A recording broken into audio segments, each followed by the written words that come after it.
초가공식품 음식이 아닌 음식에 중독되다 파트 1. 마트와 상점에 보기 좋게 진열되어 있는 식품들은 과연 우리가 먹던 고전적인 음식과 무엇이 다를까? 편리함을 위해 기업들이 먹기 좋게 만들어 놓은 믿을만한 음식들이라고 생각하는가? 예전에는 식재료를 전통시장에서 사와서 집에서 손질하고 직접 요리를 해서 가족들과 함께 식사를 했다. 그러나 급격한 산업화를 거친 요즘은 핵가족이 된 사람들이 마트에 가서 이쁘게 포장된 초가공식품을 구입해서 식사를 한다. 그렇게 지난 150년 동안 음식은 더 이상 음식이 아니게 됐다. 우리는 새로운 분자를 이용해서 만든 음식을 먹기 시작했고, 우리의 진화 역사에서 한 번도 접해보지 못한 과정을 거쳐 만든 음식이라 부를 수도 없는 물질을 먹기 시작했다. 우리가 섭취하는 칼로리 중에는 변성 전분, 전화당, 가수분해 분리단백질, 정제하고 탈색하고 탈취하고 수소를 첨가하고 상호 에스테르화한 종자 기름을 통해 섭취하는 양이 점점 많아지고 있다. 그리고 합성 유화제, 저칼로리 감미료, 안정제껌, 수분제, 향미제, 식용색소, 색안정제, 탄산제, 고화제, 증량제, 반증량제 등 한 번도 접해보지 못했던 분자들로 이루어진 이상한 혼합물을 만들어내 먹고 있다. 이런 물질들은 19세기 말부터 우리의 식단으로 침투해 들어왔다. 처음에는 속도가 느렸지만 1950년대 이후로는 침투 속도가 빨라졌다. 현재는 영국과 미국에서 사람들이 먹는 음식의 대다수를 차지하게 됐고, 전 세계 거의 모든 사회에서 중요한 부분을 차지하고 있다. 초가공식품은 이제 영국과 미국의 평균 식단에서 무려 60% 정도를 차지한다. 비만의 직접적인 원인 중 하나는 바로 빈곤. 저소득 가구가 초가공식품을 먹는 경향이 더 높다는 사실은 잘 알려져 있다. 여기에는 그럴 만한 이유가 있다. 우선 초가공식품은 싸고 빠르게 준비할 수 있다. 아이들이 일반적으로 손쉽게 먹을 수 있고 보관 기간도 길다. 또한 형편에 맞춰 구할 수 있는 식품이 초가공식품밖에 없는 경우도 흔하다. 영국에서는 약 100만 명 정도가 냉장고 없이 살고 거의 200만 명은 조리기구가 없으며 거의 300만 명은 냉동고가 없다. 요즘에는 에너지 요금이 너무 비싸서 가전제품을 갖춘 사람이라도 사용할 형편이 못 된다. 이런 상황에서는 초가공식품 말고는 대안이 없다. 그래서 체중 증가의 유전적 위험 요인을 갖고 있는 사람에게서는 비만 유전자가 활개를 칠 수밖에 없다. 루엘린의 연구 결과 덕분에 빈곤이 비만의 더 직접적인 원인임이 알려지게 됐다. 가공식품이 아니라 진짜 식품을 먹어야 하는 이유. 저자의 관심을 끈 첫 번째 논문은 10여 년 전에 비교적 알려지지 않은 브라질 공중보건 학술지의 포르투갈어로 발표된 논문이었다. 이 논문은 가공의 정도와 목적에 따른 새로운 식품 분류라는 밋밋하고 다소 구체적인 제목을 달고 있었다. 저자는 상파울루의 영양학 교수 카를로스 몬테이루였다. 그 이론의 골자는 전 세계적으로 특히나 1980년대 이후로 과체중과 비만이 급증한 주요 이유는 초가공식품과 초가공 음료 제품의 생산과 소비가 급증했기 때문이라는 것이었다. 몬테이루가 제안한 분류 체계에는 무언가 신선하고 흥미롭게 느껴지는 구석이 있었다. 이 분류 체계를 지금은 노바 시스템이라고 부른다. 이 시스템에서는 식품을 4개의 그룹으로 나눈다. 1그룹은 미가공 혹은 채소 가공식품이다. 여기에는 고기, 과일, 채소 등 자연에서 발견되는 식품이 포함되지만 밀가루나 파스타 등도 포함된다. 2그룹은 가공된 요리용 재료다. 여기에는 기름, 라드, 버터, 설탕, 소금, 식초, 꿀, 전분 등 산업 기술을 이용해서 제조되는 전통적인 식품이 포함된다. 3그룹은 가공식품이다. 주로 보존을 목적으로 가공한 것으로 1그룹과 2그룹을 혼합해서 만든 기성식품이 여기에 해당한다. 콩 통조림, 가염 견과류, 훈제 고기, 생선 통조림, 시럽에 절인 과일, 제대로 갓 구워낸 빵 등이 있다. 4그룹 초가공식품은 정교한 장비와 기술을 요하는 경우가 많은 일련의 산업 공정에 의해 만들어지며 주로 산업 전용으로 사용되는 성분을 이용해서 제조되는 식품이다. 수천억 달러의 매출을 올리는 다국적 기업에서 식재료 물질을 만드는 목적이 전통적인 식품을 만드는 목적과 완전히 다를 수 있다는 점을 식품과 영양에 대한 과학적, 정책적 논의에서 고려하는 경우는 거의 없었다.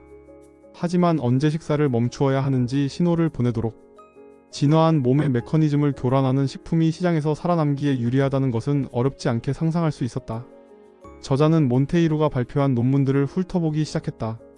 1977년부터 나온 그의 초기 논문들은 당시 브라질에서 큰 골칫거리였던 영양실조에 초점을 맞추고 있다. 그 중에는 모유 수유, 성장 부진, 아동의 철분 보충에 관한 연구가 있다. 당시에는 과체중의 위기라는 것은 상상조차 할 수 없었다. 전 세계적으로 영양학은 이런 식으로 시작됐다. 몸이 과잉에 대해 어떻게 반응하는지에 관해서는 별로 이해하는 바가 없었다.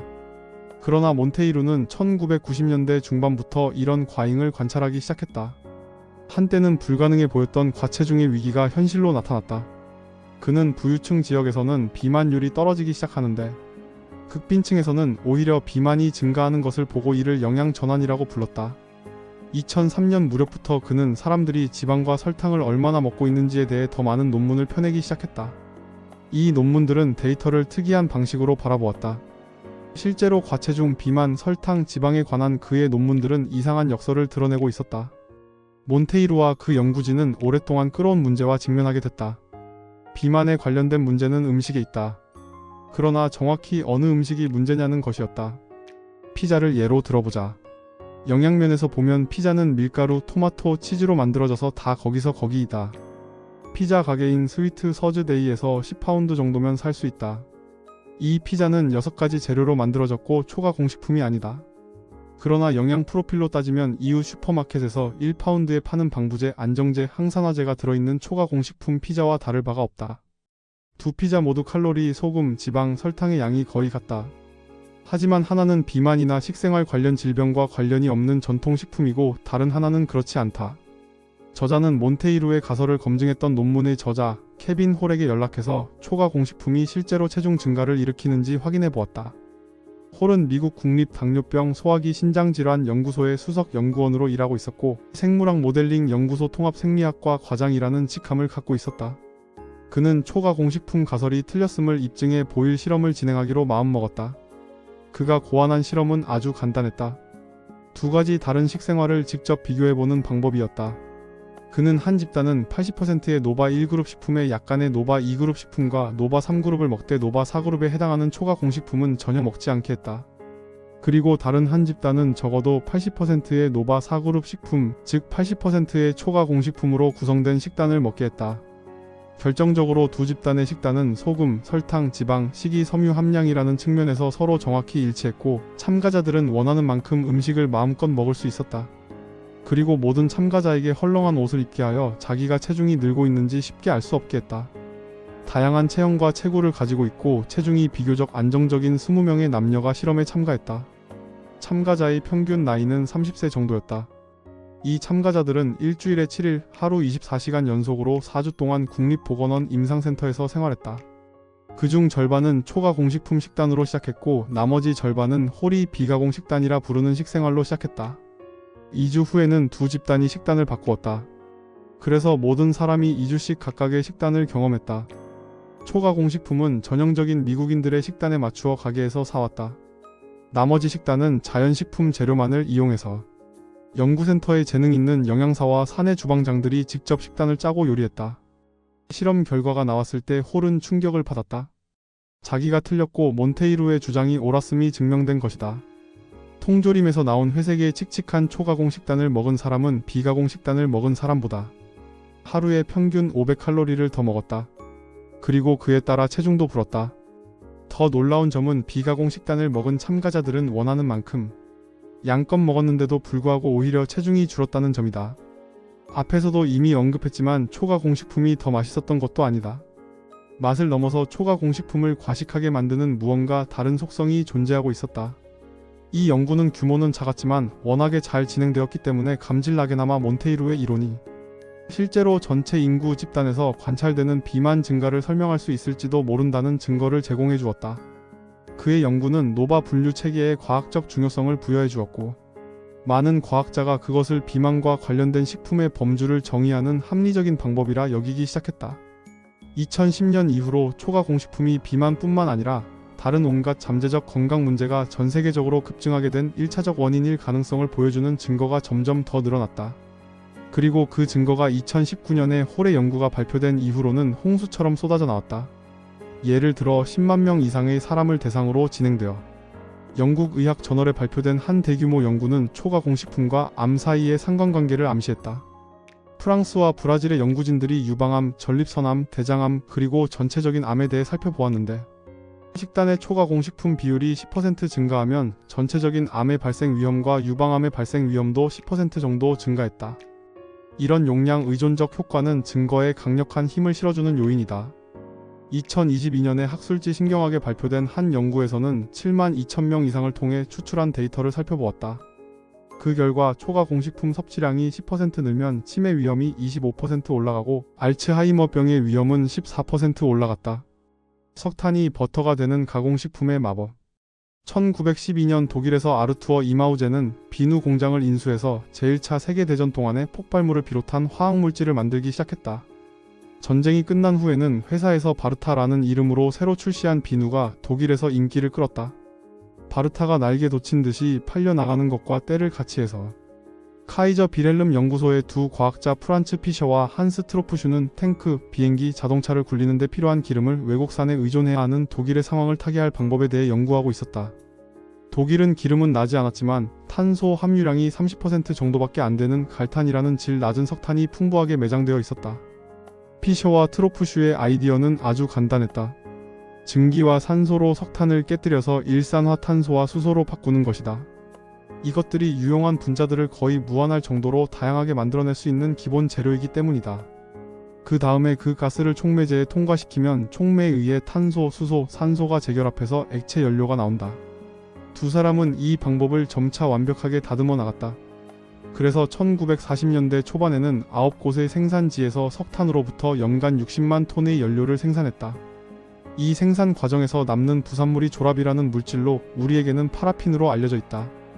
바르타 비누 사업으로 여전히 잘 나가던 아르투어 이마우제는 파라핀 폐기물에 대한 이야기를 듣고 어쩌면 그것을 자기가 소속된 나치당을 위해 사용할 수 있을지도 모르겠다는 생각이 들었다.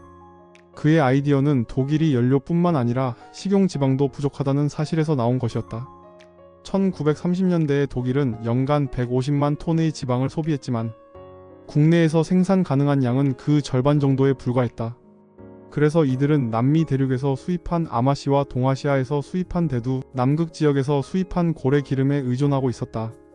임하우제는 파라핀을 비누로 바꾸는 기술에 대해 연구하고 있었고 비누는 화학적으로 지방과 대단히 유사했기 때문에 둘 중 어느 하나를 만들 수 있다면 나머지 하나도 만들 수 있음을 깨달았다. 그는 독일의 회사들을 나치 정권과 연결해주는 핵심 인물이었던 비렐름 케플러라는 정치인과 접촉했다. 케플러는 자급자족 계획 중에서 산업용 지방과 기름의 자급자족을 담당하고 있었다. 그는 석탄을 액체 연료로 만들 때 생기는 부산물인 파라핀으로 식용지방을 만들자는 임하우젠의 제안에 귀가 솔깃했다. 임하우젠은 퍼실 세제의 발명가인 후고 henkel과 제휴를 맺고 1937년에 독일 지방산 가공공장이라는 회사를 설립했다. 이 회사는 다시 독일의 대형 화학공장인 이게파르벤과 합병해서 1938년에는 질 좋은 지방산을 생산했다. 여기에 글리세린을 첨가해서 식용기름을 만드는 것은 아주 간단한 과정이었다. 이 식용기름은 하얀 색깔에 아무런 맛이 느껴지지 않고 왁스 같은 질감을 갖고 있어서 버터 같은 느낌은 전혀 들지 않았다. 하지만 이마우젠 같은 화학자에게 이것은 사소한 문제였다. 버터의 맛은 다이아세틸이라는 화학물질에서 나온다. 팝콘의 맛을 낼 때 아직도 향미료로 사용하는 성분이다. 임하우젠은 식용기름에 다이아세틸, 물, 소금, 그리고 색을 내기 위해 약간의 베타카로틴을 혼합함으로써 독일산 석탄을 석탄 버터로 탈바꿈하는 과정을 완성했다. 이것은 최초의 완전 합성식품이었다. 오토 플로스너는 라이히 공공영양작업반 생리학과의 과장이었다. 그는 합성지방에 대한 폭넓은 실험을 진행했다. 이 실험은 6,000명 이상의 강제수용소 수감자를 대상으로 진행됐다. 결국 나치 정권은 그 지방을 사람이 먹어도 좋다고 승인했다. 하지만 제2차 세계대전 이후에 영국 정보국에서 나치의 미발표 데이터를 찾아냈다. 예를 들면 일부 연구에서는 합성지방의 장기적 섭취가 동물에게 심각한 콩팥 문제와 뼈의 칼슘 손실을 일으키는 것으로 나타났다. 들리는 얘기로는 개가 먹기를 거부했다고 한다. 이 지방은 북대서양에서 활동하는 유보트 잠수함 승무원들에게 사용됐다. 식품의 물리적 구조 매트릭스. 앙토니 파르데는 식품의 물리적 구조를 말하는 식품 매트릭스에 대해 처음으로 고려한 사람이다. 저자가 그에게 초가공이 식품의 물리적 구조에 어떻게 영향을 미치는지 그리고 이것이 다시 우리 몸에 어떻게 영향을 미치는지 문의하였다. 매트릭스의 원리는 꽤 단순하다. 식품은 그저 그 영양소의 합이 아니라는 것이다. 앙토니는 소화계의 목적이 식품 매트릭스를 파괴하는 것이라고 설명했다. 이로 잘게 씹어 매트릭스를 파괴하여 소화가 쉽도록 만드는 것이 소화계의 목적이란 의미이다. 그는 사과를 예로 들었다. 사과에게 아삭아삭하고 단단한 질감을 부여하는 식이섬유는 사과의 무게 중 불과 2.5%에 불과하다. 나머지 97.5%는 과즙이다. 식이섬유가 세포와 액체 주변에 배열되어 있는 방식, 그것이 바로 매트릭스다. 이것을 염두에 두고 1977년에 몇몇 과학자들이 사람들에게 과육이 전혀 들어있지 않은 사과 주스, 사과를 통째로 갈아 만든 스무디, 그냥 사과 덩어리, 이렇게 세 가지 형태로 사과를 먹여보았다. 이들은 참가자들에게 세 유형의 사과를 저녁에 동일한 속도로 먹게 한 다음 각 사과에 대한 포만감, 혈당, 인슐린 수치를 측정해 보았다. 그 결과 사과 주스와 사과 스무디 모두 사과를 통째로 먹은 경우보다 혈당과 인슐린 수치가 더 높게 치솟았다가 먹기 전보다 더 낮은 수치로 떨어졌다. 이런 당 붕괴 때문에 모든 참가자가 여전히 허기를 느꼈다. 반면 사과를 통째로 먹은 경우에는 혈당이 천천히 올랐다가 기준치 수준으로 다시 돌아왔다. 당 붕괴가 일어나지 않았고 포만감도 몇 시간 지속됐다. 우리 몸은 사과를 먹었을 때의 당분 부하를 정확히 관리할 수 있게 진화했지만 과일 주스는 상대적으로 최근에 생긴 발명품이라 관리가 제대로 안 되는 듯 보였다. 대부분의 초가공식품은 일단 부드럽다. 이 부드러움은 제조 방식 때문에 생겨난다. 산업적으로 변성시킨 식물 성분과 기계로 뼈에서 발라낸 고기를 완전히 가루로 만들고 압출해서 힘줄 섬유소, 리그닌의 섬유 구조를 모두 파괴한다. 이렇게 해서 남은 것을 다시 조립해서 공룡 모양, 알파벳 글자 모양 혹은 프링글스 감자 스낵의 쌍곡 포물선 모양으로 만들어낸다. 부드러움이 문제가 된다는 주장을 뒷받침하는 증거에 따르면 초가공식품은 자연식품이나 채소가공식품에 비해 먹는 속도가 훨씬 빠르다. 즉 분당 섭취하는 칼로리 양이 더 많아진다는 뜻이다. 그 이유는 우리에게 이제 그만 먹으라고 말해주는 신호는 이렇게 부드럽고 소화가 쉬운 음식을 감당하도록 진화하지 않았다. 이런 음식은 너무 부드러워서 사실상 미리 씹어서 나온 것이나 마찬가지다. 그래서 초가공식품은 긴 내장을 통과하며 천천히 소화되어 포만 호르몬의 분비를 자극하지 못하고 너무 빨리 흡수되다 보니 내장에서 뇌에게 이제 그만 먹으라는 신호를 보내는 부위에 도달하지도 못한다. 하지만 다양한 가공 과정과 처리제 덕분에 그램 단위로 따지면 호비스 빵 한 장을 초가공식품 햄버거보다 더 빨리 먹을 수 있다. 입안에서 빵은 목구멍으로 쉽게 넘길 수 있는 점액질 덩어리로 해체된다. 반면 더스티 너클 포테이토 사워도우는 먹는데 1분이 넘게 걸리고 씹느라 턱이 피곤해진다. 그러나 초가공식품 빵을 먹고는 턱이 피곤해질 일이 없다. 초가공식품은 별로 씹지 않아도 먹을 수 있다는 사실로 현대에 들어 치과 문제가 많아진 이유를 설명할 수 있을지도 모른다.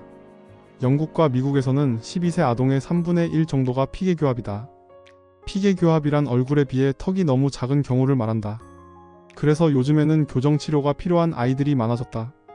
이런 일이 일어나는 이유는 현대인의 얼굴, 특히 턱뼈가 선조들보다 훨씬 작기 때문이다. 변화는 갑작스럽게 일어났다. 호주 원주민 중에는 1950년대에 갑자기 현대식 식생활로 전환한 사람이 많은데 이들은 불과 100년 전의 선조보다도 턱뼈의 크기가 훨씬 작다. 현대 핀란드인의 턱뼈는 유전적으로 지극히 유사한 고대의 선조보다 6% 작다. 부드러움이 칼로리 섭취라는 측면에서도 문제가 될 수 있음을 암시하는 과학적 증거가 많이 나와 있다. 케빈 홀의 비가공식품 대 초가공식품 실험에서 참가자는 초가공식품의 감각적 매력이 특별히 더 높지는 않다고 보고했다. 두 식단 모두 맛있고 배가 불렀다. 하지만 이들은 초가공식품으로 식사를 하는 기간에는 하루에 평균 500칼로리 정도를 더 먹었다. 홀이 관찰한 바에 따르면 두 식단이 미치는 영향에서 가장 큰 차이는 사람들이 초가공식품을 더 빨리 먹는다는 점이었다. 그리고 대부분의 초가공식품은 부드러울 뿐만 아니라 건조하다. 즉 칼로리 밀도가 높다는 의미다. 칼로리 섭취에서 더 중요한 결정 인자는 에너지 밀도다.